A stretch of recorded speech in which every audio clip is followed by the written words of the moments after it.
Annulling Our Promise. Chapter 21. One day before the wedding, Kenya opened the door, and the bellhop rolled her bags into the room on a cart. He placed her luggage by the window on the floor. As he rolled the cart toward her to leave the room, she stopped him, pressing a tip into his hands. He thanked her, and then she closed and locked the door behind him. She walked to the window to see the view, dropping her pocketbook on the bed. "This is beautiful," she thought to herself, looking over the outside pool. Looking out at the city, she started to reminisce about when she and Eric had taken a train to the city to see the Christmas tree at the Rockefeller Center. That was the first day that they'd held hands in public. Eric had always thought that insecure men held their ladies' hands. Even at a young age, he wouldn't follow the crowd, making his lane. He had been very protective of her that night, and they were in awe of the lights that illuminated the tree. The more crowded the streets got, the tighter he'd held her hand and pulled her closer. Ring, ring. Her phone rang from her purse. She snapped out of her childlike smile and got her phone out of her purse. "Hello?" Kenya answered her cell phone. "When were you going to call me and let me know that you made it to the city, young lady?" Jackie asked mockingly. "You funny, but I just touched down. I mean literally. I just checked into the room. I hear you. But let me find out when you were in Richmond. You turned down 2 dinner invites. What's that about?" "I just wasn't in the mood. I came to see Kels and catch up with my grandkids. It was creepy how everywhere I went, the men were acting real thirsty.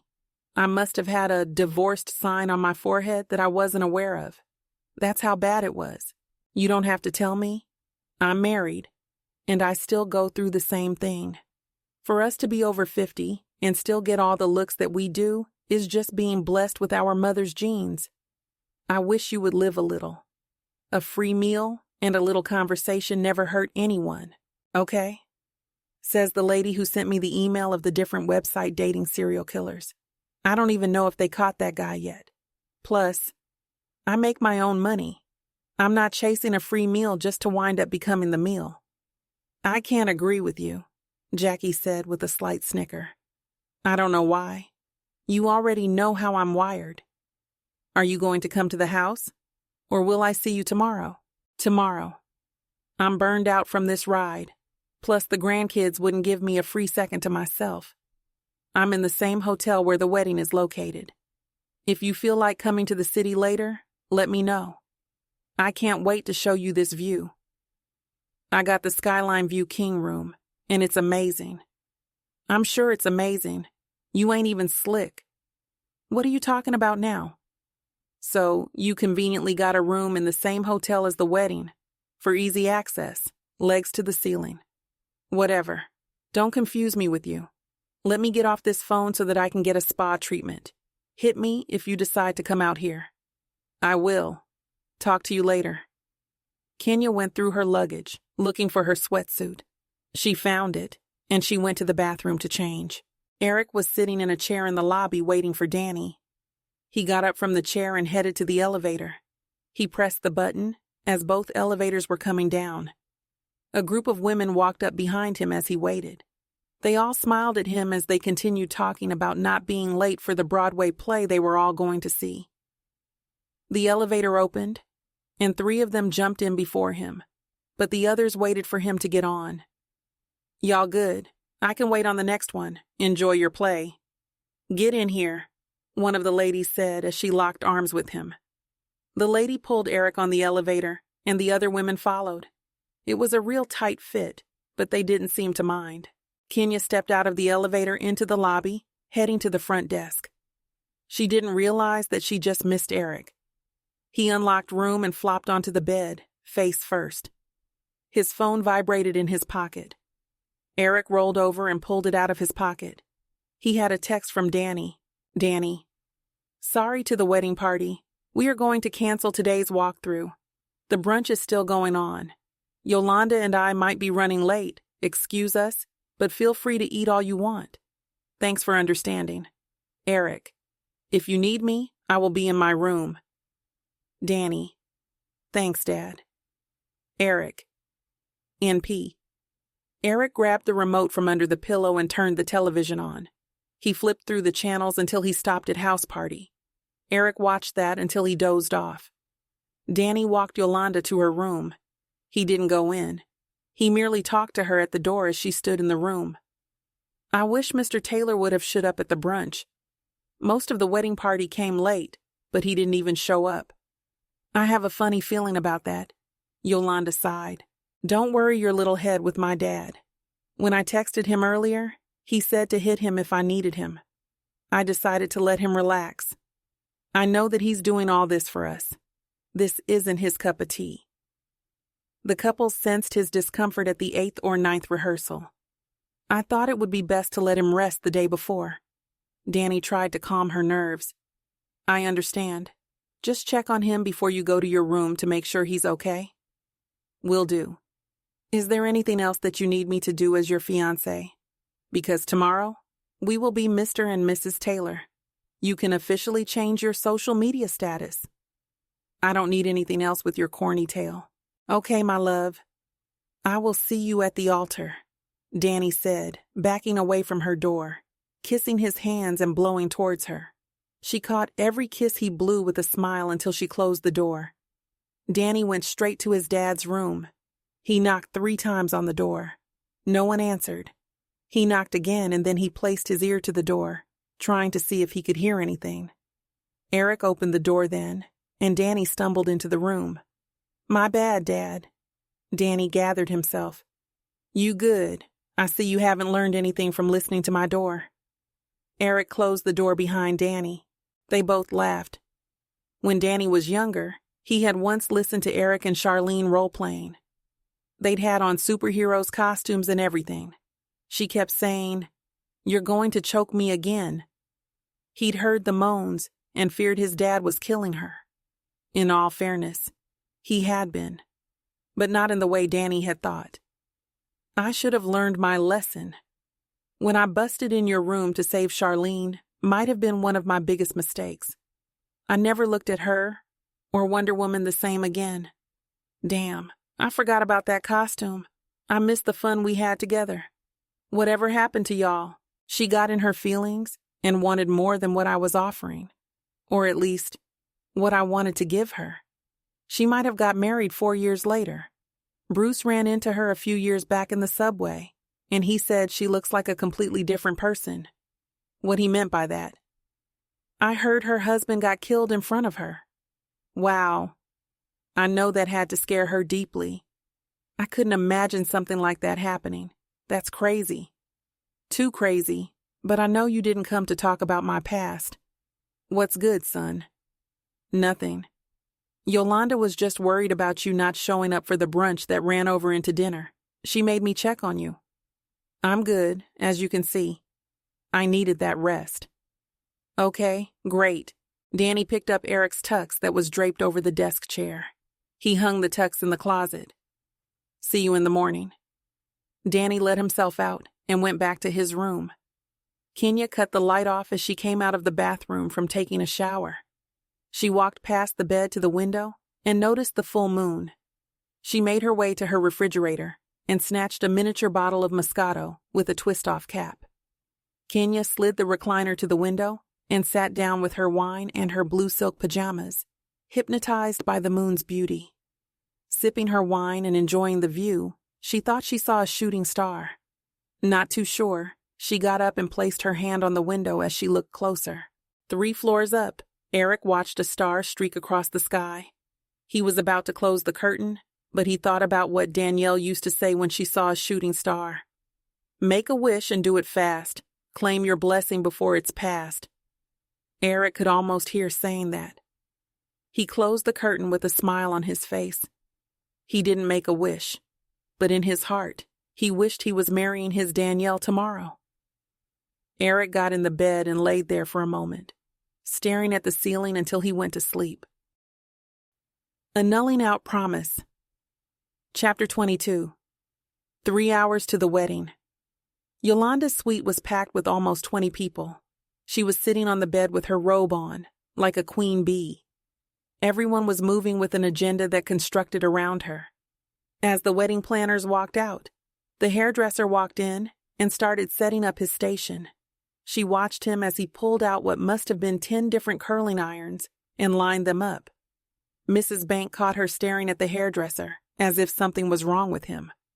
"Minnie," Mrs. Banks shouted, trying to get her attention. Mrs. Banks?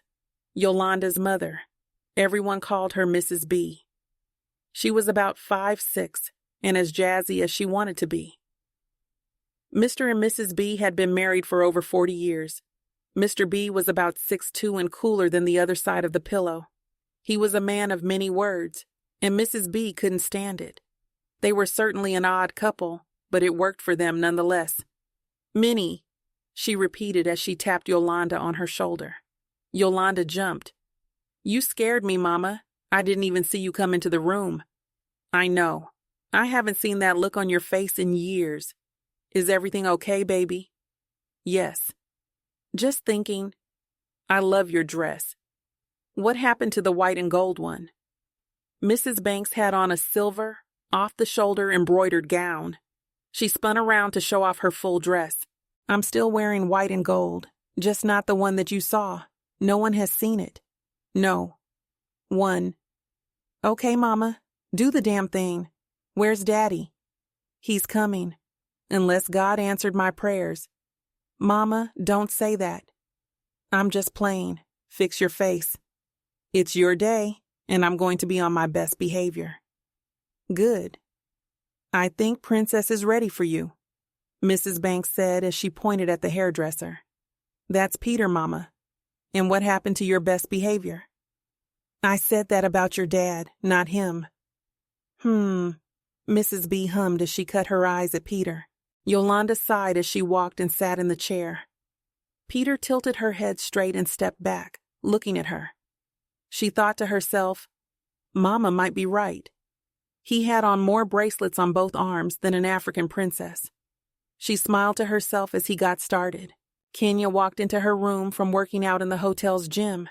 She took off her yoga outfit and jumped into the shower. Holding her head back with her eyes closed, the water beat on her pelvis bone. The shower head and water pressure were both very soothing. She turned around and let the water hit her back as she dropped her chin to her chest. After a few minutes, Kenya grabbed her soap and loofah, then began bathing. She started thinking about the last time she saw Eric. It was a couple of years after he moved back to New York. She was visiting her father, who was sick at the time. It had been over 2 decades, but she remembered it as if it were yesterday. Driving from her father's house, she'd spotted Eric playing ball at IS-8 Park. She parked the car, then started walking to the court where he was playing. He had the ball at the free throw line. Beneath, Kenya had snuck up on him as he was talking trash to Dee. She kicked the ball out from under his foot. Eric slipped a bit, then turned around ready to go off. "Who the Eric stopped as he realized it was Kenya. "Hey, E.T., give me a hug," Kenya said. Then she opened her arms, waiting for him to hug her. Eric slowly moved in. He gave her that sort of hug your Bible school teacher gives. Malik and Dee waved at Kenya, and then they walked off. "She smells so good," Eric noticed as he let go from hugging her. "What brings you to New York, Mrs. Cali girl? I see you're tan." "You still got jokes. I look the same, thank you. But for real, I came to see my dad. He got sick, and Jackie's not the best caregiver. I'm sorry to hear that. Your dad's a good dude. Except for that time he caught us in the bed. My heart was racing when I was getting dressed. Then I had to walk down the steps while he was standing in the middle of them. It seemed like it was 500 steps from the second floor to the first. I just knew when I got close, he was going to punch me or kick me down the steps." "You silly. He's not even like that. He told that story to my husband. Why? I don't know. Him and his sense of humor. He's feeling better now." "That's good. How's the married life?" "It has its ups and downs, but I can't complain. He gave me 2 beautiful kids and a lovely home. I hope that it gets good for you one day." "I didn't say it was bad." "Yeah, but you also didn't say it was good. Just do everything you can to make it the best." "You right about that." Did you get the card that I gave to your mother when your fiancé died? He smiled, a bit bitterly. Yes. That meant a lot to me. How are you doing with that? I know that had to be tough. To be honest with you, a day hasn't gone by that I don't feel empty, alone even. If it wasn't for my son, Danny, I don't know where I would be right now. I'm glad you got him. She nodded as she spoke. Are you going to be busy later? Yeah. The crew is going to check out the Knicks. He looked back and only then realized they weren't there. Well, I'll be at my father's house for 2 more days. The number is the same at the house. Use it. I just might do that. Bam, bam, bam. Kenya snapped out of her reminiscing. She looked down, and the only place where she was lathered up was right below her belly button. She rinsed off and grabbed a towel to see who was at the door. Looking through the peephole, she saw Jackie's big face. She opened the door. Damn. I was about to leave. I've been knocking for 15 minutes. Luckily, I heard your phone ringing through the door when I called you. You got me looking like a jealous lover, the way I was banging on your door. Jackie walked in with a garment bag. I didn't hear you. I was in the shower. Kenya closed the door. I guess you're like me. What does that mean? I like to please myself to get rid of the butterflies. You're nervous to see Eric. Or should I say, your teddy bear. Whatever, that's you.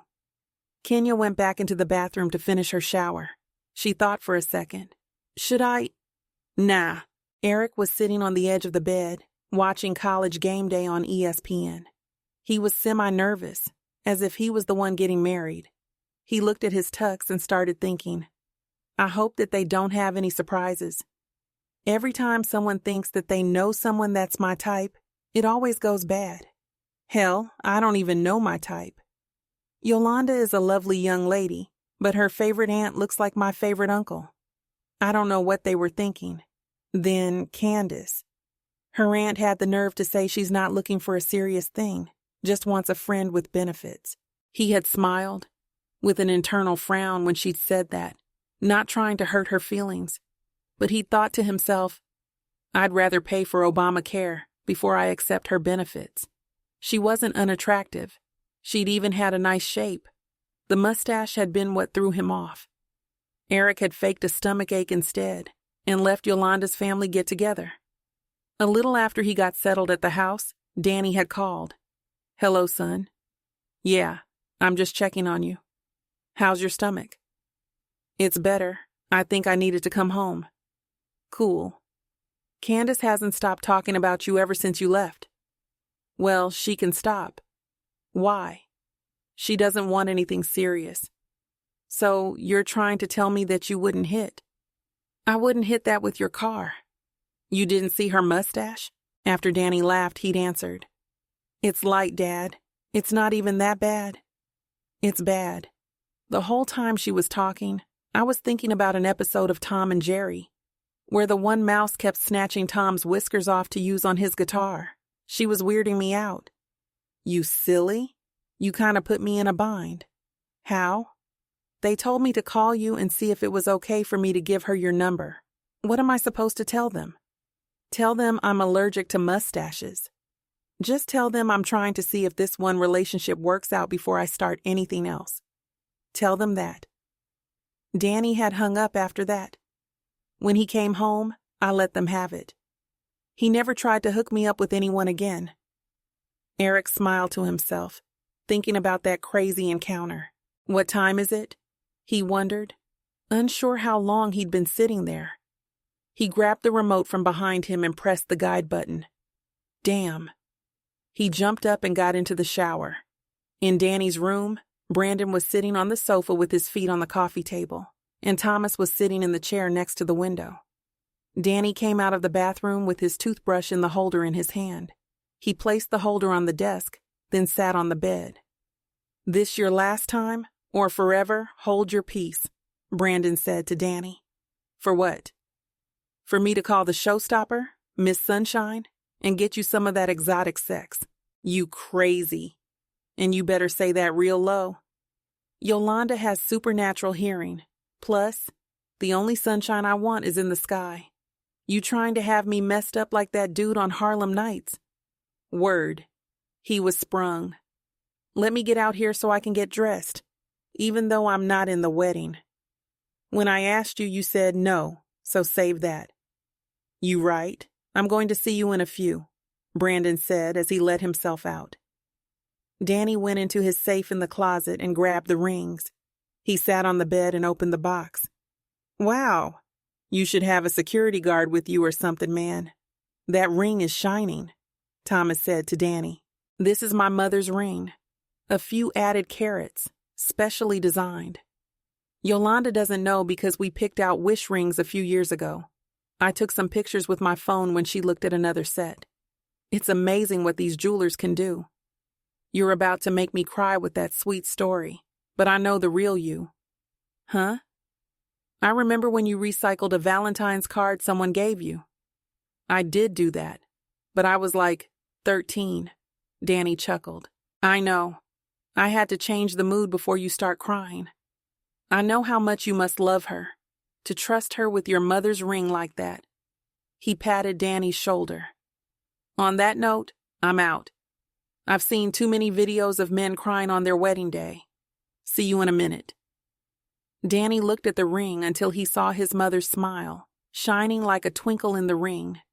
He placed the rings on the bed, walking to the closet to get his tux. Annulling Our Promise. Chapter 23. 1 hour to the wedding. Mr. Couple came into the room and told Danny the guests have already started showing up. The couples had told the guests that if they weren't in the door before 12:30, they would not be able to enter. Eric went and peeked from the side door and saw that everything was beautiful. They'd picked some lovely wedding colors. The white flowers and gold decorations gave him chills. It almost seemed like a king's wedding. Straight royalty. When he walked back into the room, he could practically see the butterflies in Danny's chest from his face alone. He looked a little pale. Eric whispered into Thomas's ear, since he was the only groomsman. Talk to him to get his mind off the wedding. He's looking spooked. Thomas nodded and immediately sparked up a conversation. Danny smiled, and Eric felt a little relieved. The last thing he needed was for Danny to need him for comfort. Eric was sure he was more nervous than Danny. He would have never thought that he would be attending, never mind actually being in, a wedding. He was trying to be a good sport about this for his son, but he still felt awkward, out of place. Eric walked to the mirror and posed in his tux, trying to keep moving to stay relaxed. Down the hall, Yolanda was having a fit. The makeup artist had had a seizure and was taken out by ambulance. Her assistant had never applied any makeup on anyone. As Jackie and Kenya were getting off the elevator, they overheard someone on their phone reporting what had happened to the makeup artist. You know, you could help, Jackie said to Kenya. Help with what? Help with the bride's makeup. Could you imagine this happening on your wedding day? You might question if you're making the right decision. Why do you always do this to me? Huh? You know. You always make me feel guilty about something to reel me in. My God. Is that a yes? Yes, but I'm not going to ask them. You can. Jackie grinned as she walked to the room where the bride was, and Kenya stayed in the foyer. A moment later, Jackie leaned out of the room and waved her in. When Kenya walked into the room, Yolanda had tears streaming down her face. Sweetheart, there's no reason to cry. We don't need your eyes to be puffy on your special day. Get me a robe and let me work my magic, Kenya said. Yolanda wiped her eyes and noticed how beautiful Kenya was. Her dress was stunning. She had on a blue velvet off-the-shoulder gown. It fitted her like it was made just for her. It even had a train that dragged along the floor and a slit over the left thigh. Kenya pulled the robe over her dress and started looking over the makeup on the counter. Who are you? Yolanda asked. I'm an old friend of the groom's father, Kenya said simply, and began to work her magic. Less than 15 minutes later, she was done, and Yolanda looked ravishing. She couldn't stop thanking Kenya.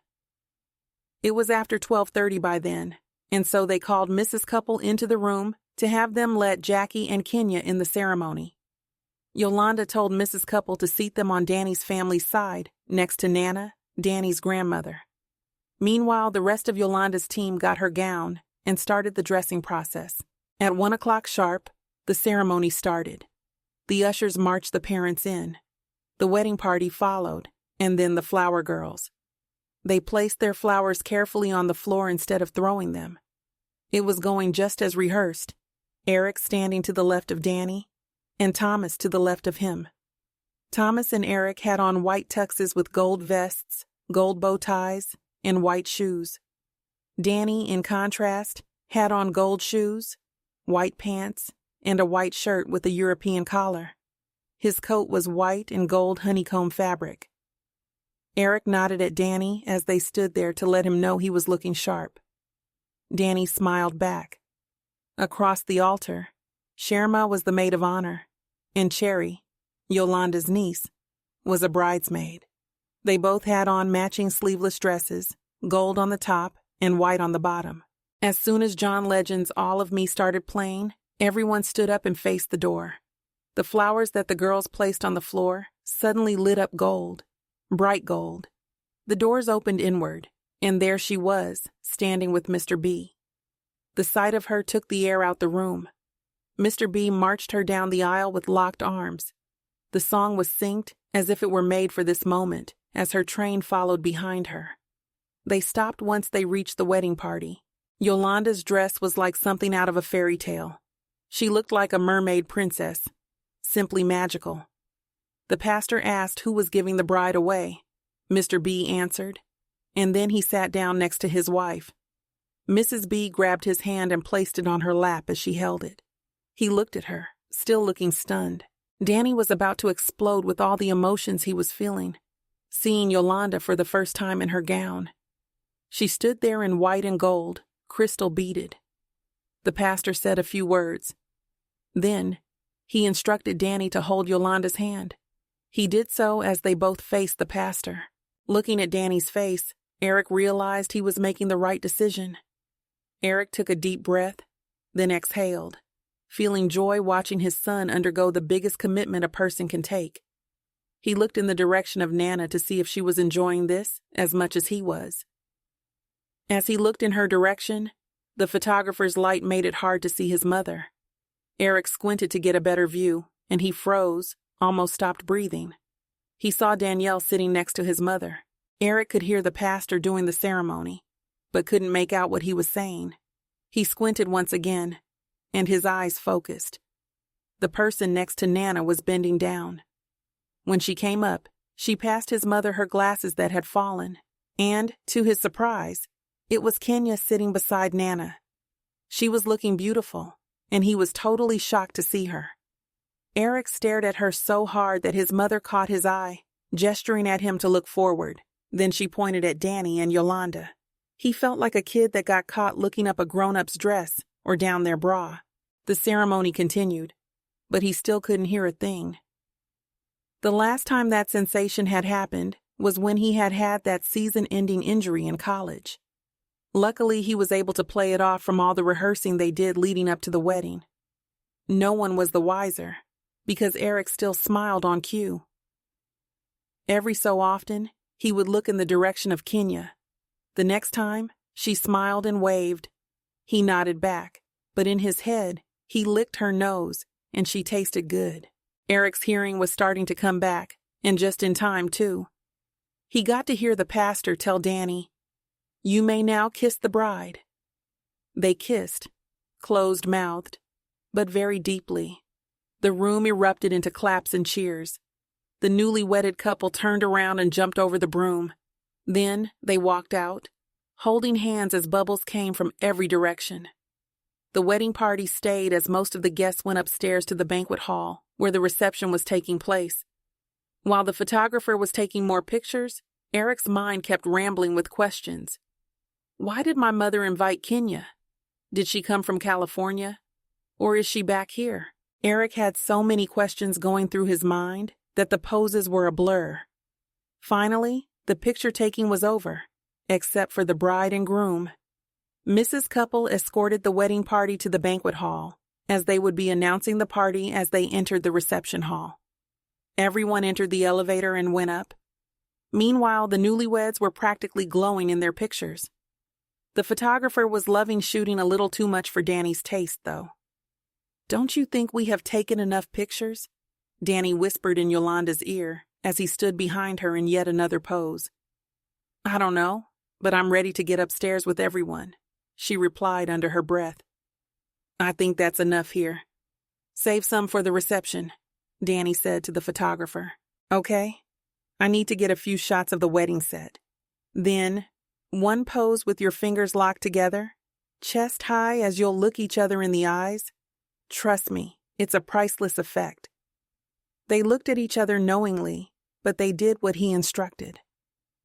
Mrs. Couple watched them wrap up the photo shoot and began to usher them to the reception. Annulling Our Promise. Chapter 24. The wedding party was sitting at their table, waiting for Danny and Yolanda to enter so that the party could begin. Thomas kept pointing at different females that he said kept looking at him and Eric. Eric could tell Thomas was ready to act up, since his wife and kids were in Pittsburgh. As Eric looked around over the scenery, he was impressed. During the rehearsals, he thought the couple's wedding planners were a joke, but now, seeing how they'd pulled all this off, they were worth every penny. The tables were beautiful. The white and the gold sparkled from the lights of the chandeliers. Even the band had on white and gold. Eric didn't know what song they were playing, but they got the whole room swaying. Thomas tapped Eric on the shoulder and pointed to the far left table. "She wanted me to get your attention. She's nice looking," Thomas said. Eric looked over to see who Thomas was talking about and saw it was Candace yet again. Even from that far, he could practically see her mustache waving at him. He looked away fast so she wouldn't see him. The conductor of the band grabbed the mic as they played the music low. The music of Jodeci, "Love You for Life." "Attention, everyone. Will you please stand and show your love for Mr. and Mrs. Danny Taylor?" the conductor said. The room stood as the door opened. Yolanda was holding Danny's left hand as they walked in, with a two-step groove to the music. She waved her own left hand, as if she was the Queen of England. Danny stepped in cadence with her, pumping his fist like he was getting the dog pound wound up. The cell phones came out, recording and taking pictures. Mr. and Mrs. Couple frowned.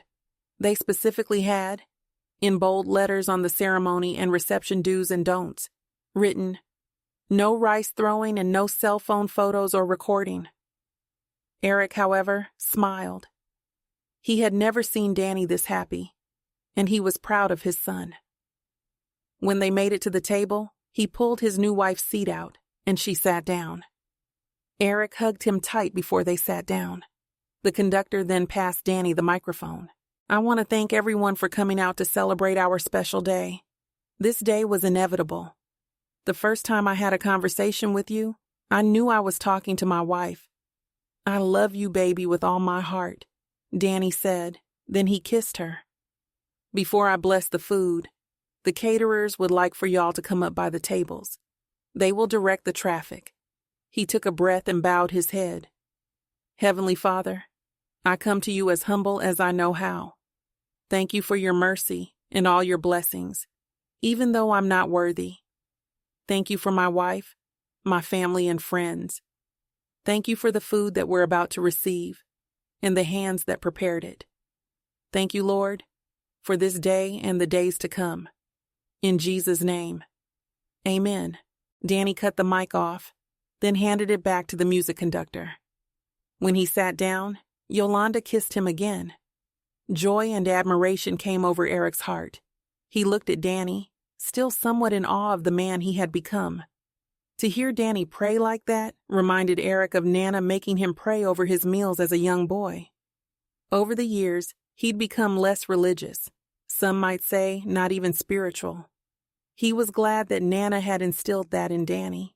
Everyone started coming to the wedding party's table to greet the newlyweds. The head caterer came to the table to see what everyone in the party wanted before they called the other tables. After he got the orders, the crowd surrounded the table again, The caterers brought the food out and started calling out for the tables. As people took their seats again, Dee and Bruce walked up the table. "You think you slick. Now I know why you went against your no wedding rule," Bruce said. "Negro, what are you talking about?" Eric asked. Kenya? Oh, did I say Kenya? The funny thing is, I didn't even know she was coming."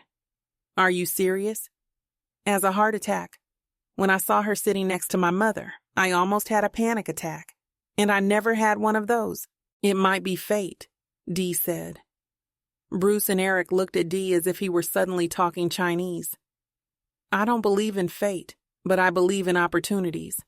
And yours is walking out the door," Bruce said. Eric turned around to see Kenya and Jackie leaving the banquet hall. He jumped up without another word and ran towards them. Danny looked to see where his dad was going. He smiled as he noticed Eric chasing Kenya. Eric caught up to her in the hallway. He tapped her on the shoulder. She turned around as Jackie kept walking to the elevator. "Were you going to leave without speaking to me?" "No, silly. I was going to walk my sister out. She's the one leaving. I'll be right back. I promise." They locked eyes, then she followed Jackie out. He watched her 5'9" sexy strut in her blue dress until they got on the elevator.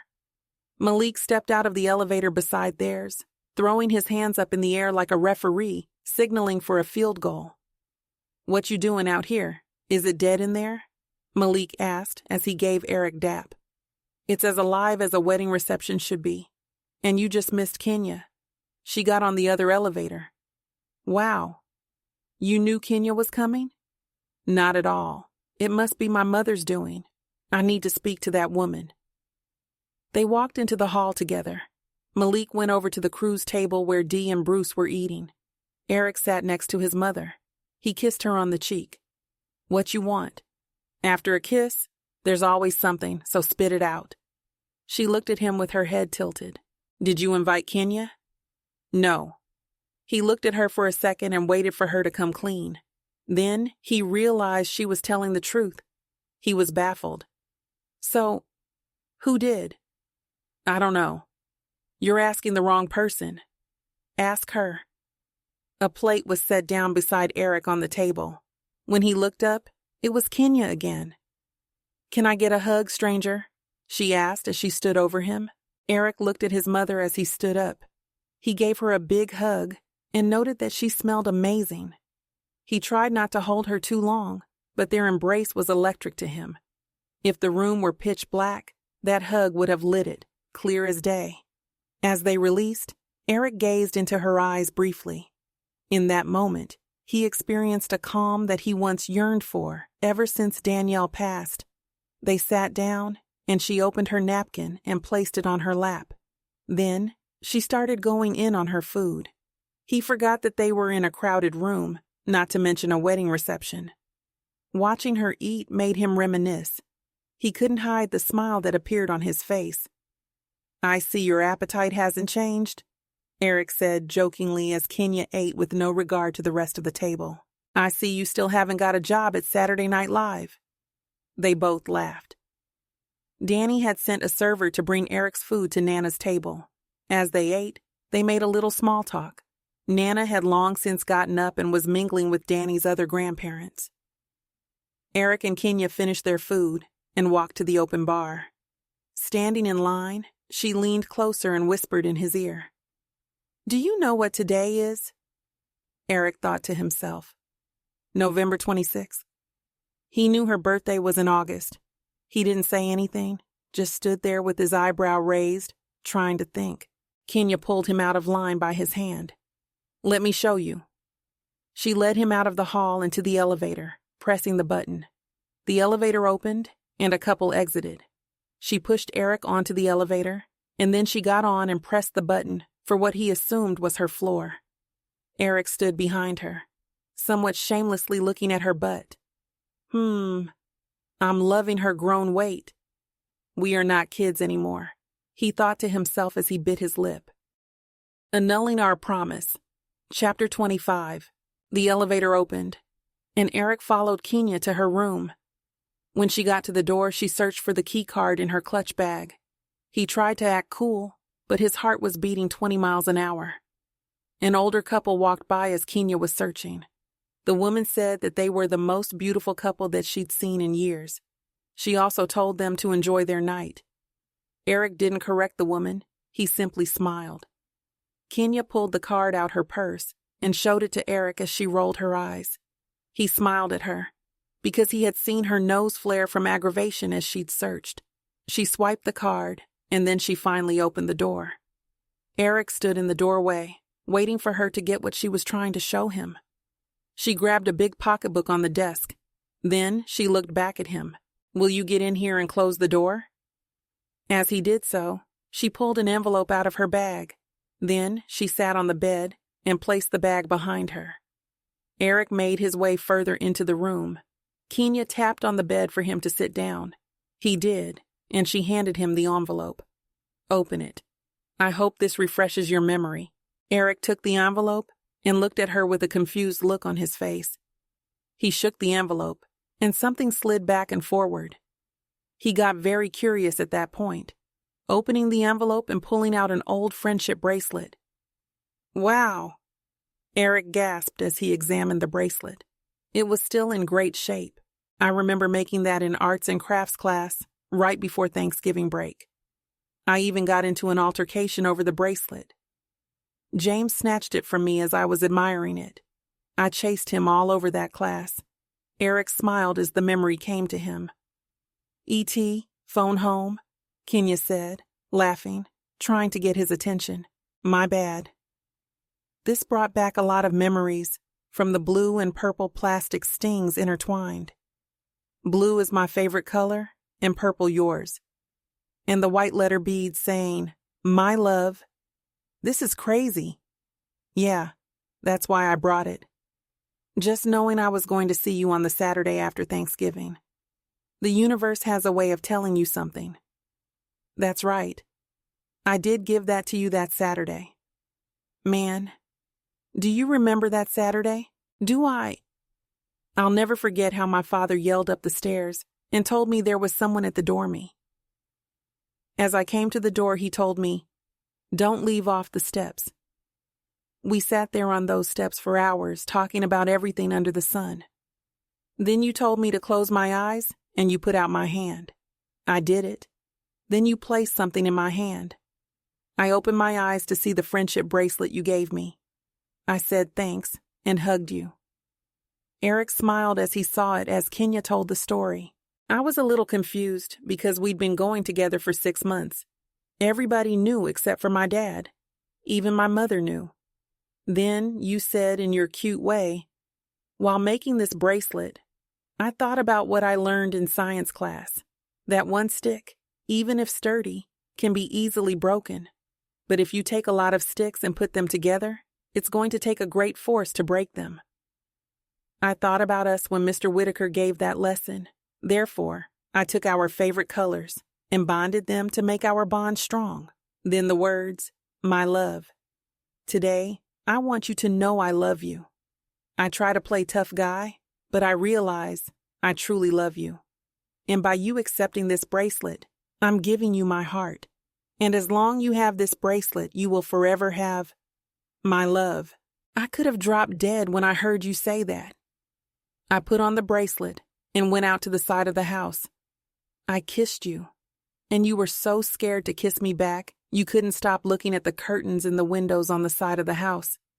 I know we kissed so many times, but this time was different. I believe that was the first time we kissed being in love. You right. And that was the first time we made love. I know, and I was so nervous. We waited 5 whole hours on the porch for my parents to go to sleep. I told you to meet me in the backyard in 2 minutes. The look on your face when I told you that was priceless. I knew you didn't have a clue of what I was preparing to do. You had experience, but I was still a virgin in the flesh. But we'd been together in my dreams various times. I went into the house and got a blanket. I opened the back door and led you down the stairs. The basement wasn't furnished. The floor was hard cement, not an inch of carpet or flooring. I laid the cover on the floor, and I laid down on my back. You climbed on top of me and we kissed so hard, like we were trying to take each other's breath. You undressed yourself and me gently as I watched. When you stuck it in, my stomach tightened from the pain. It didn't feel like my dreams that left my panties wet.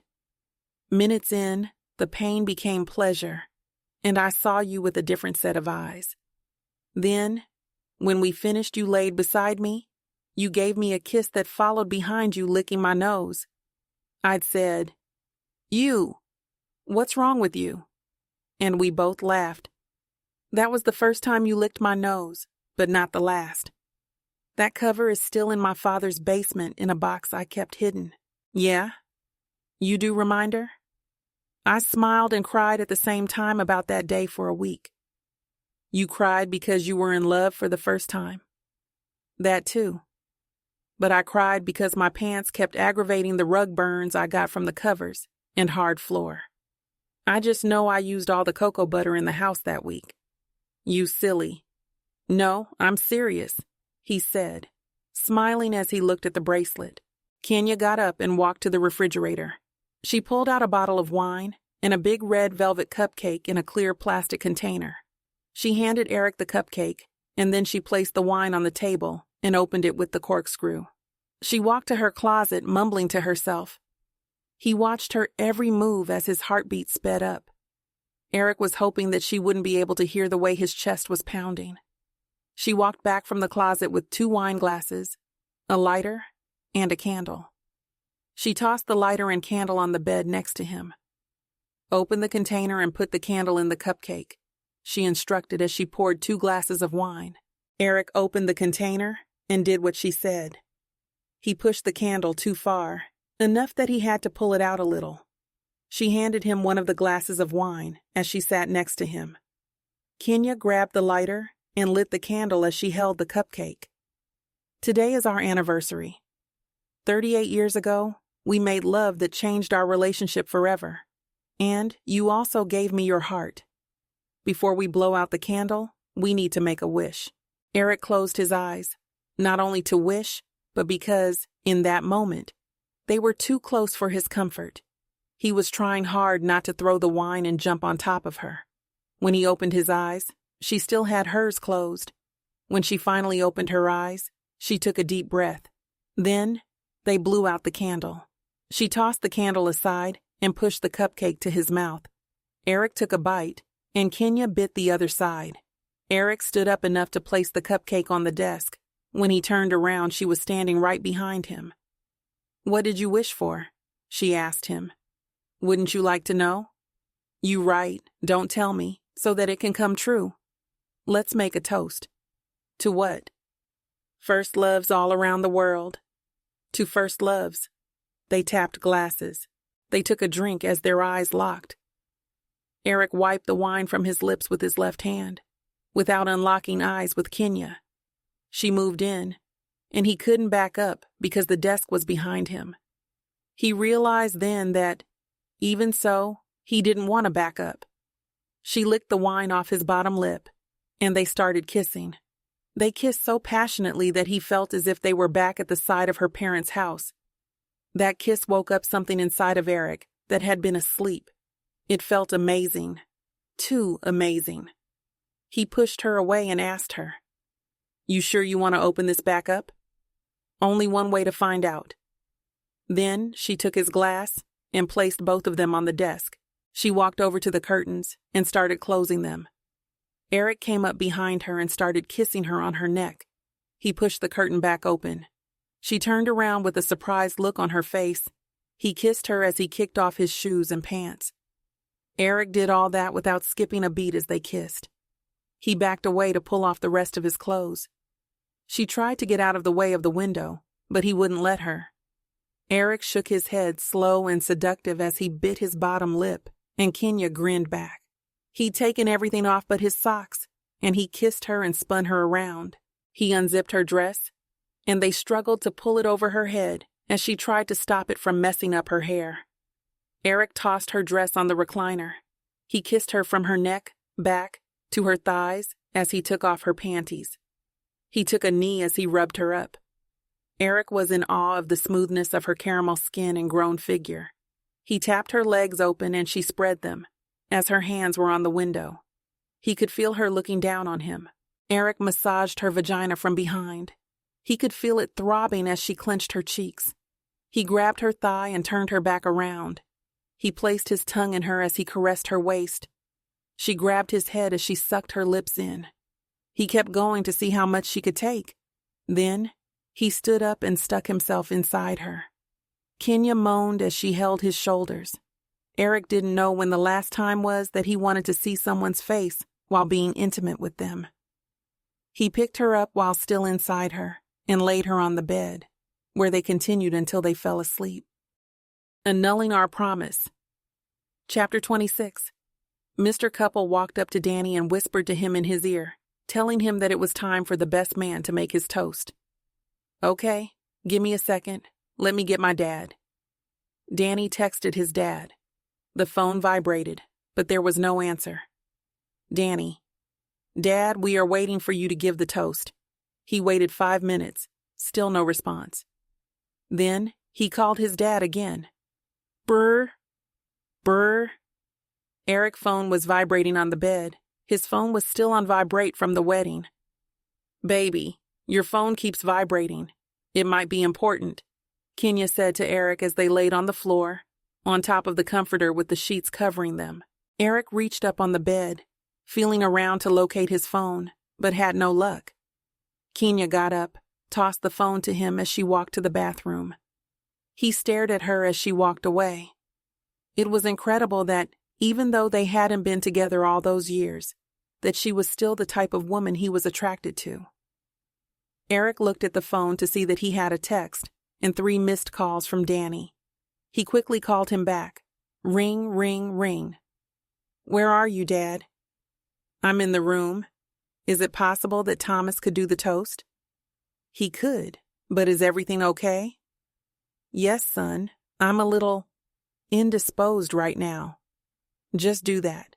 And I will explain when you get back from your honeymoon. I got you. I can't wait to hear this." Danny smiled as he ended the call. He saw when Kenya and his dad left the hall. Eric put the phone back on the bed.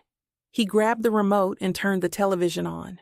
Still sitting up on the floor, he started flipping through the channels. Kenya came out of the bathroom and sat on the bed in front of him. Eric tried not to stare at her, as part of her was eye level to his face. He stopped on the college scoreboard, then placed the remote next to her thigh. He placed his hand on Kenya's knee and started rubbing it.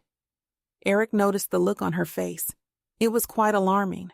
He got on his knees between her legs. "Are you okay?" Eric asked, concerned, as he looked into her eyes. She looked spacey. Kenya focused her eyes on him and put her hands on his hands atop her knees. "I'm good. It's just, I have so many emotions running through my body. Plus, I have so many questions going through my head." Eric stood up and sat next to her on the bed.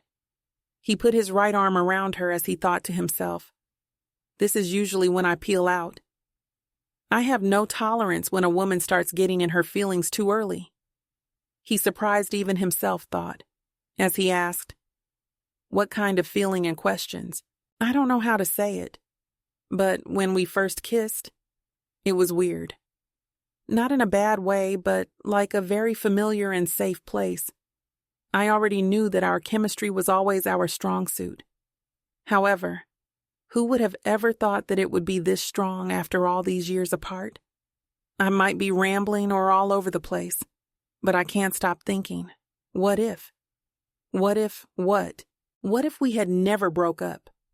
Don't get me wrong, I wouldn't change my 2 kids for anything in this world. But while you slept, I laid next to you with my eyes closed, and my thoughts were coming 1,000 miles per second.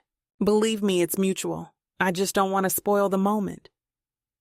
I'm going to enjoy you in this moment as long as I can. Or, should I say, as long as you let me. I can beat myself down with my thoughts later." "You right?" She faced him and they kissed. "Lay on your stomach. I want to give you something." "You don't think that you've already given me enough?" "Just do it, beautiful." She looked at him with a half smile before she laid on her stomach. Eric sat on the edge of the bed and started massaging her shoulders. Kenya's shoulders were so tense you couldn't imagine. He stood up next to her to get a better angle to apply intense pressure. She oohed and ahed with every squeeze over her shoulders. "When does your flight leave out?"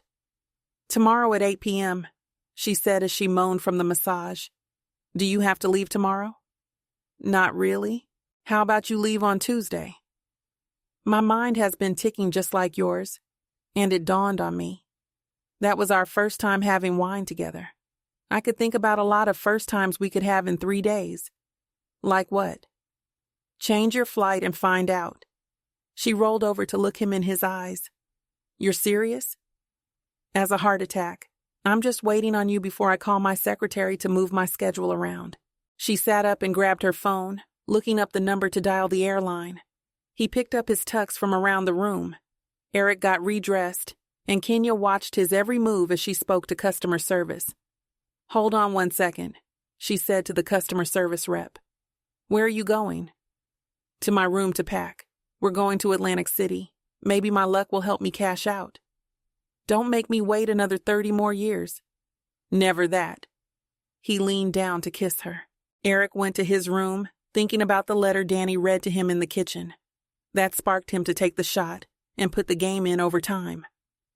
Kenya continued to change her flight dates while smiling, thinking about their trip.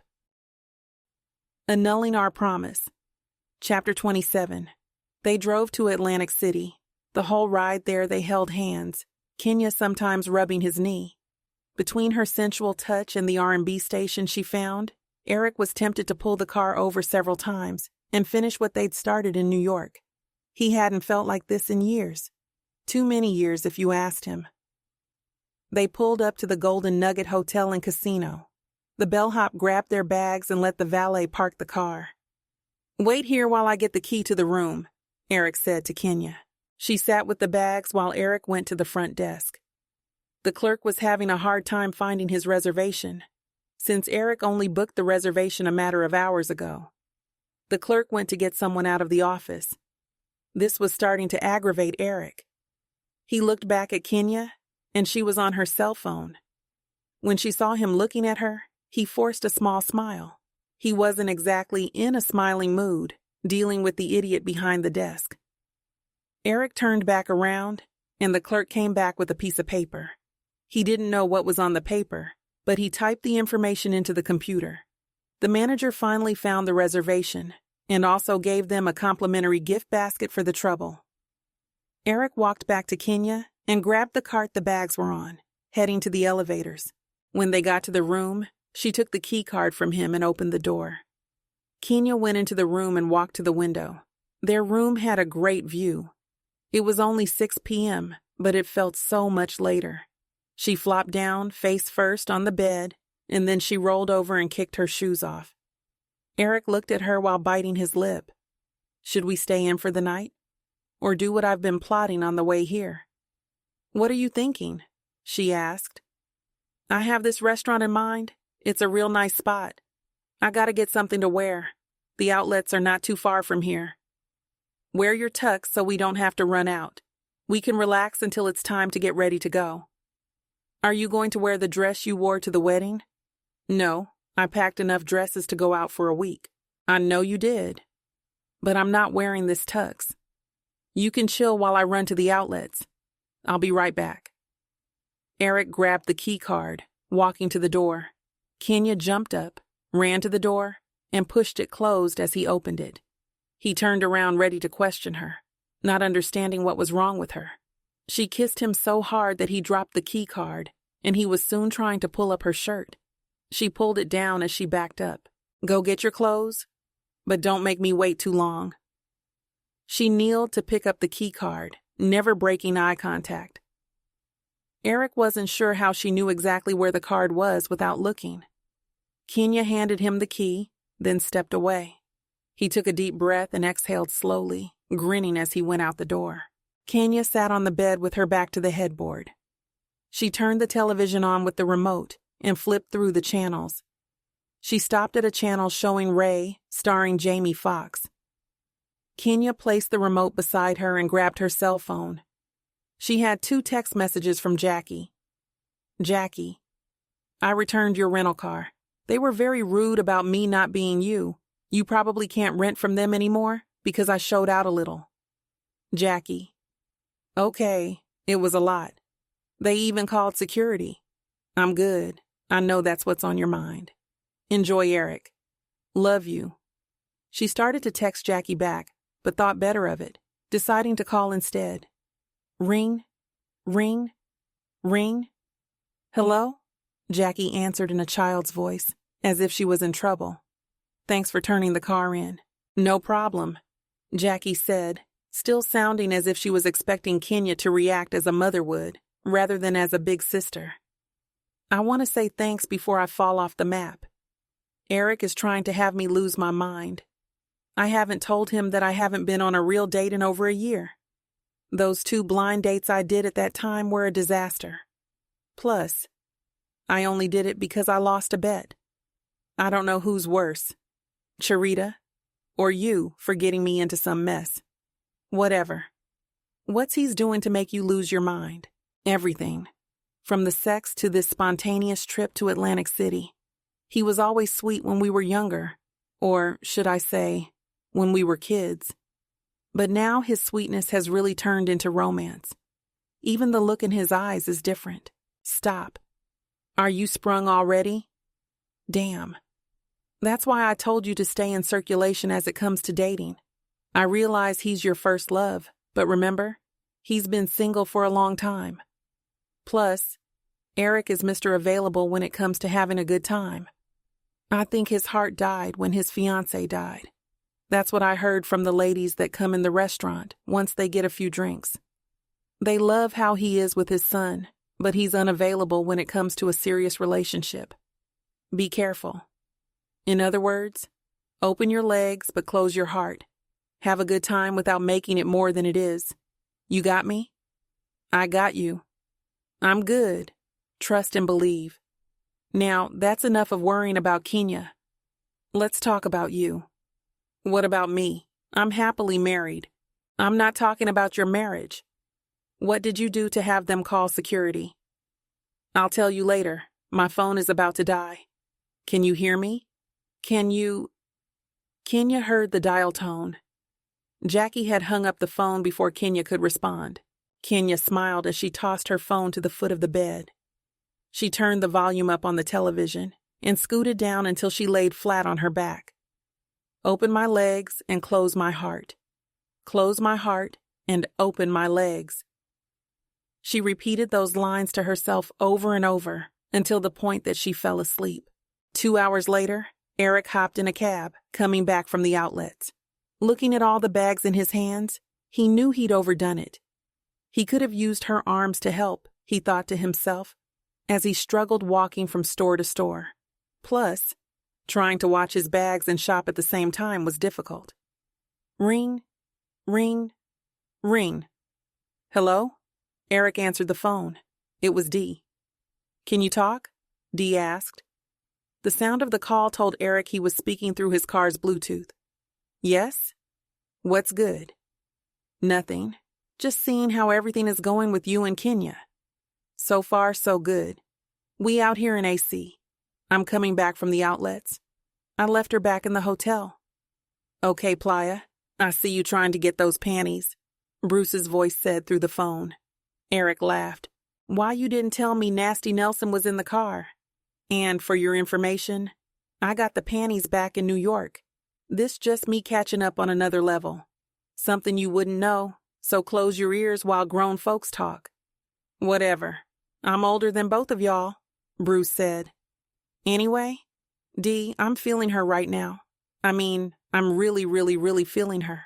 Damn. I haven't heard you say that in a long time. I don't think I ever heard you say that. Do you think it's because it's Kenya or because of the wedding atmosphere? A lot of people have fallen in love at a wedding. Love goes viral at weddings. I don't know. I could see that wedding stuff, but I don't believe I fall into that category. Y'all haven't called me a sucker for love in damn near 40 years. That dude left the building ages ago. True. Embrace it then. You ain't got nothing to lose. You know how I feel about love and marriage. I wouldn't exchange it for anything in the world, especially when it's good. I hear you. I'm going to hit y'all tomorrow. I just pulled up at the hotel. Cool. Embrace it, Dee said again. Then he ended the call. I give it 2 months before he starts feeling bad about the promise he made, Bruce said to Dee. I forgot about that. Hopefully, things will be different this time. I know Eric hates that he made that promise. Dee took a left on Merrick Belvedere. Eric paid the cab driver. The bellhop rolled a cart to the cab as he saw all the bags Eric had. He walked over to the front desk and ordered a car service for the next 2 days. After he finished at the front desk, Eric went back up to the room. He tipped the bellhop outside the room door. As he walked off, Eric listened through the door while using the key card to open it. Kenya had the television on blast. Eric pushed the cart in the room, only to see her there, knocked out. She was spread out all over the bed. He found the volume button on the television and turned it down, and Kenya woke up instantly. Hey, baby, I didn't hear you come in. She stretched as she laid there. I tried not to wake you. He walked over to her and leaned over her to kiss her. She sat up in the bed as Eric lifted up the bags from the cart. Wow. When you said you were going shopping, you meant that. Ha ha ha ha ha. They had a lot of Thanksgiving sales. I even got you something. I hope you like it. Her eyes lit up when Eric said that. He located one of the Victoria's Secret bags and headed towards her. Let me guess. You got me some lingerie? Nope. Just see what it is. She took the bag with a puzzled look on her face, as if she didn't believe him. She pulled out a silk purple scarf and 2 bottles of perfume. She rubbed the scarf against her cheek, then wrapped it around her neck. Afterwards, she read the perfume names out loud. Heavenly and Love. Are you trying to send a subliminal message? Okay. I see you're a little cray-cray. It's no message behind this, just being thoughtful. Even after all these years, I remember you wearing this perfume. It used to drive me crazy. I smelled too many fragrances at the outlet, but none came close. I did like these too, though. Hopefully you don't have them. No, I don't have either one of these. Thanks, baby. They're both good, but I like Heavenly more. She continued smelling the cap of the bottle. You're welcome. Let me hop in the shower first. I know how women are, Eric said as he put her other bag behind his Saks Fifth Avenue off Fifth bag. What's in that other Victoria's Secret bag? Nothing. Something I picked up for myself. Don't go peeking. I'll put it on when we get back from eating. Eric went into the bathroom to take a shower. She got up and looked at the bathroom door, which was cracked open. Then she opened the bag quietly, trying to be sneaky. Looking in the bag, it looked like a black lacy situation. She pulled the contents out and saw that it was a floral black lace teddy. She held it up to her, and it was just her size. She walked to the cracked door, smiling. I can't wait to see you squeeze your muscular physique into this teddy. She held it out in her hand. Eric pulled the shower curtain back to see her holding the teddy. Damn. They mixed up the bags.